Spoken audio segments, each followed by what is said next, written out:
छतरपुर के ललौली के पास एक सूखे कुएं में गिरे बैल को विश्व हिंदू परिषद के कार्यकर्ताओं ने सकुशल बाहर निकाल दिया। देखिए, सूखे कुएं में 2 लोग उतरे हैं। दोनों बैल को रस्सी के सहारे बांधने की कोशिश कर रहे हैं।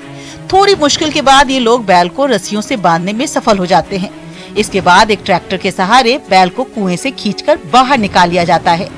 2 दिन पहले ललौली के पास ये बैल सूखे कुएं में गिर गया था।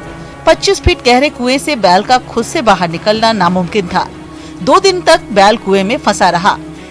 इस बीच विश्व हिंदू परिषद के कार्यकर्ताओं को इस बारे में जानकारी मिली। फिर कार्यकर्ताओं ने एक योजना बनाकर बैल को 4 घंटे के अंदर बाहर निकाल दिया।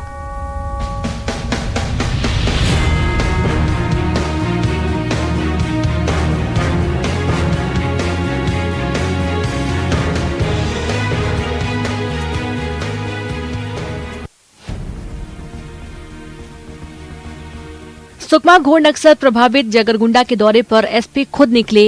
नक्सलियों को चुनौती देने का एसपी ने अनोखा तरीका भी निकाला। एसपी केएल ध्रुव अपनी मोटरसाइकिल से जगरगुंडा निकले। 90 किलोमीटर मोटरसाइकिल चलाने के बाद एसपी पैदल चले। बेहद दुर्गम इलाके में एसपी अपने हथियार के साथ चलकर सड़क निर्माण का जायजा लिया। एसपी ने यहां जवानों और डीआईजी कमांडरों से चर्चा की, उनका हौसला बढ़ाया। यही नहीं, उनके मोर्चे पर डटे रहने की तारीफ भी की। एसपी ने सड़क निर्माण में लगे मजदूरों और ठेकेदार से भी बातचीत की। सड़क निर्माण की गुणवत्ता को परखा और ठेकेदार को जरूरी दिशा निर्देश दिए। एसपी जिले में पुलिस के मुखिया होते हैं। ऐसे में एसपी की घोर नक्सल प्रभावित इलाके में मोटरसाइकिल से जाना न केवल पुलिस बल का हौसला बढ़ाएगा, बल्कि ये लाल आतंक को भी संदेश दे रहा है। ग्वालियर में एक मेडिकल स्टोर में भयानक आग लग गई। आग की लपटें इतनी तेज थी कि किसी के पास जाने की हिम्मत नहीं हो रही थी। इस बीच दुकान में रखा सारा सामान जलकर खाक हो रहा था। गीत टॉकीज के पास मेडिकल स्टोर में अचानक आग लग गई। स्थानीय लोगों ने शुरू में आग को बुझाने की कोशिश की, लेकिन आग ने थोड़ी देर में भयंकर रूप धारण कर लिया।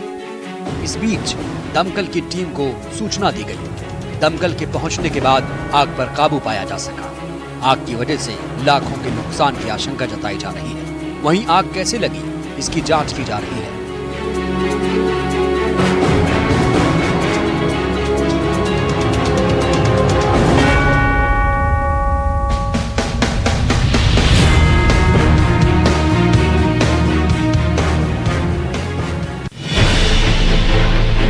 सतना के मैहर कस्बे में इन दिनों चोरों का आतंक मचा है। तस्वीरें देखिए, यहाँ दुकान का शटर तोड़ा गया। टूटे हुए शटर से पहले एक व्यक्ति निकलता है। थोड़ी देर में दुकान के अंदर से 2 और लोग निकलते हैं। इन लोगों ने दुकान में रखी 1 लाख की नकदी पर हाथ साफ कर लिया और फिर चलते बने। चोरी की ये वारदात सीसीटीवी में कैद हुई। मैहर थाना इलाके के सरला नगर रोड पर चोरों ने गल्ला व्यापारी की दुकान को अपना निशाना बनाया। चोरी का पता चलने पर दुकानदार ने इसकी सूचना पुलिस को दी। पुलिस सीसीटीवी के आधार पर चोरों की तलाश कर रही है।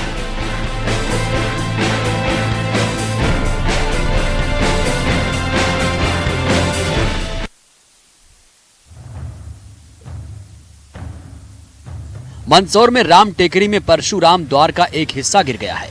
तस्वीरें देखिए, हादसे में एक व्यक्ति घायल हो गया है। घायल व्यक्ति को तुरंत जिला चिकित्सालय पहुंचाया गया, जहां उसकी स्थिति खतरे से बाहर बताई जा रही है। गेट का हिस्सा ढहने से एक कार भी क्षतिग्रस्त हुई। हादसे का सीसीटीवी फुटेज भी सामने आया है। बताया जा रहा है कि परशुराम द्वार कुछ सालों पहले ही बना था। इसे बनाने में लाखों का खर्च आया था, लेकिन घटिया निर्माण की वजह से हिस्से गिरने लगे हैं।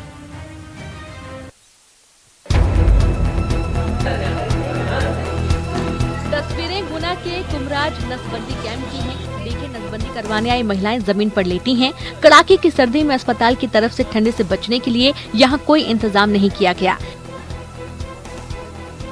कुछ ओढ़ने बिछाने की सुविधा मिली अस्पताल की तरफ से? कहीं नहीं मिली। ये रखी, ये घर से लाया हम तो। यहाँ से कुछ नहीं मिला ओढ़ने बिछाने? नहीं मिले। सर्दी का ऐसा मौसम है, कुछ भी नहीं दिया अस्पताल वालों ने? कुछ नहीं दिया हमें तो। यही नहीं, नसबंदी कैंप के आयोजन पर सरकार लाखों रुपए खर्च करती है। मकसद मरीजों को सुविधा देना है, लेकिन यहाँ जो कुछ देखने को मिला उससे तो यही लगता है कि कैंप आयोजन के नाम पर राशि कर्मचारियों की जेबों में जा रही है।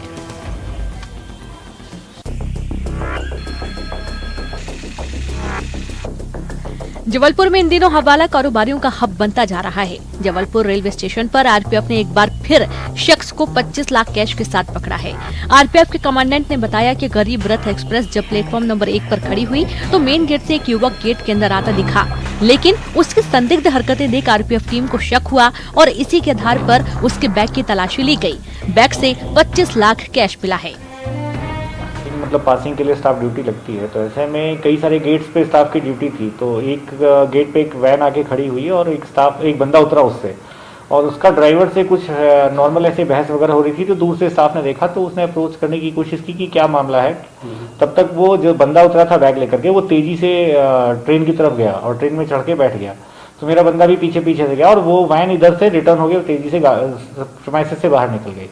तो उस बंदे पे जा करके जब हमने उससे पूछताछ करनी शुरू की कि क्या मामला हुआ था, क्या बहस हो रही थी, तो उसने बताने से थोड़ा सा हिचकने लग गया। ऐसे में थोड़ा सा शक हम लोग का गहरा हुआ। फिर बाद में हमने जब उसको चेक किया तो उसके पास 25 लाख रुपए कैश मिले, 500 रुपए के बंडल थे। और फिर हम उसको थाने पे लेके आए और फिर हमने उस पर सीजर वगैरह की कार्रवाई किया। युवक रकम को मुंबई लेकर जा रहा था। आरोपी युवक से आयकर विभाग भी लगातार पूछताछ कर रही है, जिसमें और खुलासे होने की संभावना है।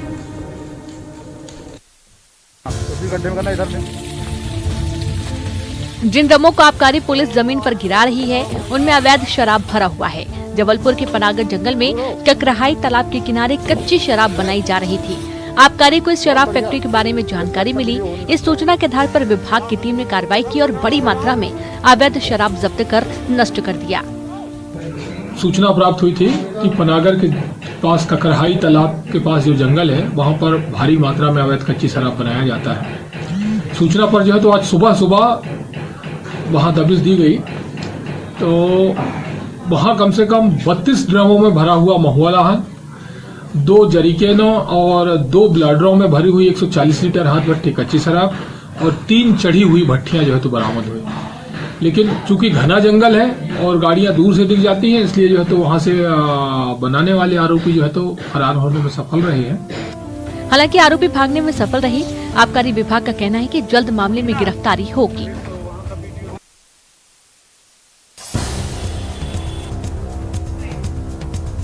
रीवा के संजय गांधी अस्पताल में लगातार नवजात शिशुओं की मौत का सिलसिला जारी है। बच्चों के परिजन मौत की वजह डॉक्टरों की लापरवाही को बता रहे हैं।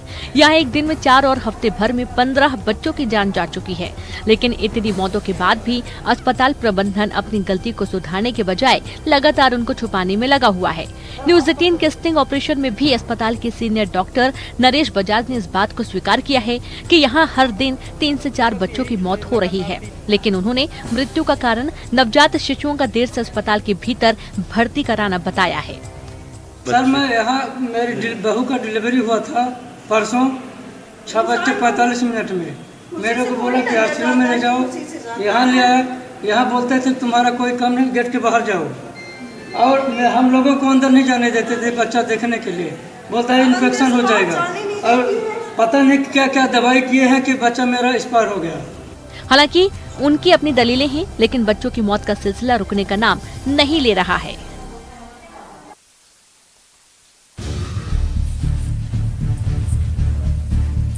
सतना पुलिस ने बेला हत्याकांड का खुलासा कर दिया है। पुलिस ने हत्या मामले में रीवा के 4 युवा व्यवसायियों को गिरफ्तार किया है। साथ ही हत्या में इस्तेमाल हथियारों को भी जब्त कर लिया। ढाबा संचालक आनंद शर्मा की 27 नवंबर को गोली मारकर हत्या कर दी गई थी। घटना स्थल के पास स्थित कलारी में शराब पीने आए थे। शराब की स्थिति में इनका झगड़ा हुआ। उस झगड़े में जो 24 ढाबे के संचालक हैं उनके साथ विवाद हुआ था। विवाद के बाद बदला लेने की नीयत से इन्होंने वापस रीवा जाके अपनी दुकान से हथियार लिए और हथियार लेके इनके द्वारा गोली मार के ये हत्या की घटना घटित की गई थी। दरअसल 24 ढाबा के पास ट्रक चालक से आरोपियों का विवाद हुआ। बीच बचाव करने आए आनंद को इन लोगों ने गोली मार दी थी। सीहोर में खाकी वर्दी शर्मसार हुई है। यहाँ पुलिस आरक्षक अवैध रेत के परिवहन के मामले में 15,000 की रिश्वत लेते हुए कैमरे में कैद हुआ है। रिश्वतखोरी का वीडियो सोशल मीडिया पर वायरल हो रहा है।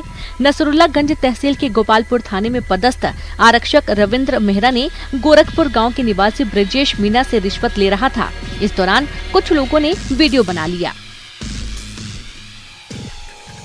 हम खेत में से आ रहे थे, खाली ट्रैक्टर ट्रॉली था, ये आ रहा था, रास्ते में मिला मेरे को, जबरदस्ती मेरे को रोक के ने पूछने लगा ट्रॉली में क्या है। मैंने कहा ट्रॉली मेरी खाली है। बोल रहा था नहीं ट्रॉली में कुछ है। मैंने कहा कुछ नहीं है। उसके बाद भी मेरे को लगा धमका रहा था, बोल रहा था पैसे दे, मैं तो ट्रैक्टर थाने ले जा दूंगा। रिश्वत दे रहे शख्स की माने तो रविंद्र मेहरा ने अवैध रेत के परिवहन के मामले में फंसाने की धमकी देकर 15,000 रुपए रिश्वत की मांग की थी।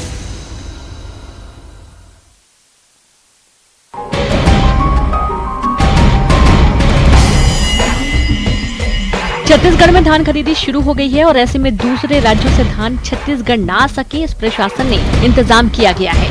सीमावर्ती इलाके में चेक पोस्ट के कर्मचारियों को सतर्क रहने के लिए कहा गया है, लेकिन कांकेर के मरोड़ा चेक पोस्ट पर लापरवाही दिखाई दी। खाद्य विभाग का कोई कर्मचारी नहीं दिखा। हालांकि खाद्य विभाग के अधिकारी का मानना है कि महाराष्ट्र की लगी सीमा पर विशेष चौकसी की जरूरत है। यहाँ पे वैसे 75 वाले रास्ते पे चेक पोस्ट लगना चाहिए, एक कुछ नहीं तो स्टाफ भी बैठना चाहिए। इधर बांदे के पास में जो 80 नंबर होता है वहाँ पे होना चाहिए, क्योंकि ये दोनों रास्ता जो है यहाँ से 3 किलोमीटर के अंतराल में जो पुल अभी बना हुआ है उस जगह पे, और भापड़ा में रास्ता को मिलाती है, जो 80 नंबर से जाती है वो भी भापड़ा रोड में मिलाती है, और 75 तरफ से जाता है वो भी पुल के पास ही मिलाता है। इसलिए कहना चाहिए कि नाका जो है छूट जाता है, अगल बगल से गाड़ियाँ ज़्यादातर ही निकल पाती है। मरोड़ा चेक पोस्ट से महज 3 किलोमीटर की दूरी पर महाराष्ट्र के कई गांव हैं। यही नहीं, इन गांवों तक आने जाने के लिए पक्की सड़क के अलावा कई रास्ते हैं और ऐसे में खाद्य विभाग को विशेष सतर्क रहने की जरूरत है।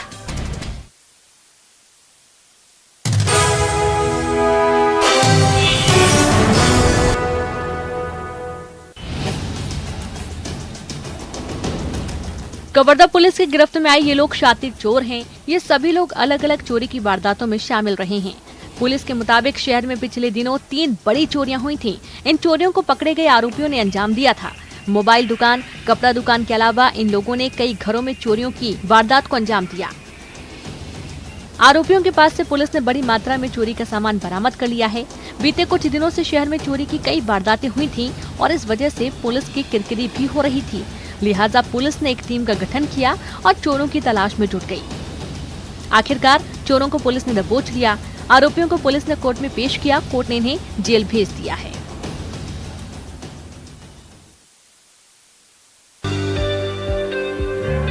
बच्चों की पढ़ाई को लेकर रायगढ़ में अनोखी शुरुआत की गई है। जिले में जन सहयोग से बच्चों को मोबाइल फोन देने का अभियान शुरू किया गया है। मुहिम के जरिए ग्रामीण इलाके के गरीब बच्चों को मोबाइल उपलब्ध कराया जाएगा ताकि बच्चे ऑनलाइन पढ़ाई जारी रख सकें। कोविड के दौरान अभी बच्चों की पढ़ाई नहीं हो पा रही स्कूलों में। हम लोगों ने कोशिश किया है कि ऑनलाइन पढ़ाई कराई जाए, और इस ऑनलाइन पढ़ाई में हम देख रहे हैं कि लगभग 5,000 बच्चे ऐसे हैं कक्षा 6वीं से 12वीं तक के कि जो नेटवर्क क्षेत्र में रहते हैं लेकिन उनके पास मोबाइल नहीं है। तो ऐसे बच्चों की पढ़ाई प्रभावित होती है, या किसी से मांग करके मोबाइल पढ़ते हैं, तो उनके पढ़ाई को आसान बनाने के लिए जिला कलेक्टर श्री भीमसेन सिंह साहब का निर्देश है कि जन सहयोग से इन बच्चों को मोबाइल उपलब्ध कराया जाए। आज इसका शुभारंभ किया जा रहा है। तकरीबन 5,000 ऐसे बच्चे हैं जिनके पास मोबाइल नहीं है। ऐसे बच्चों को मोबाइल प्रशासन जनता के सहयोग से दिलाने की कोशिश में जुट गया है।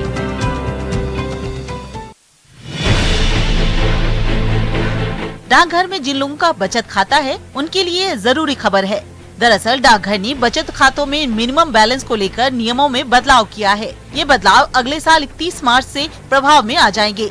नए नियम के मुताबिक बचत खाते में मिनिमम बैलेंस अब 500 रुपए रखना होगा, जबकि इससे पहले ये 50 रुपए था। मिनिमम बैलेंस न होने पर डाकघर पेनाल्टी लगाएगा। बचत खाता जो सेविंग बैंक के रूप में जो खुलता है ना, इसमें अभी मिनिमम बैलेंस पहले हमारे यहाँ 50 रुपये होता था, उसको अभी 1 जुलाई से 5 रुपये कर दिया गया है। और जिसका मिनिमम बैलेंस 5 रुपये से कम होगा उसका खाता में से हर मार्च को 100 रुपये जो है कटते जाएगा। ऐसे लोग जिनकी आय कम है उनके लिए झटके जैसा है।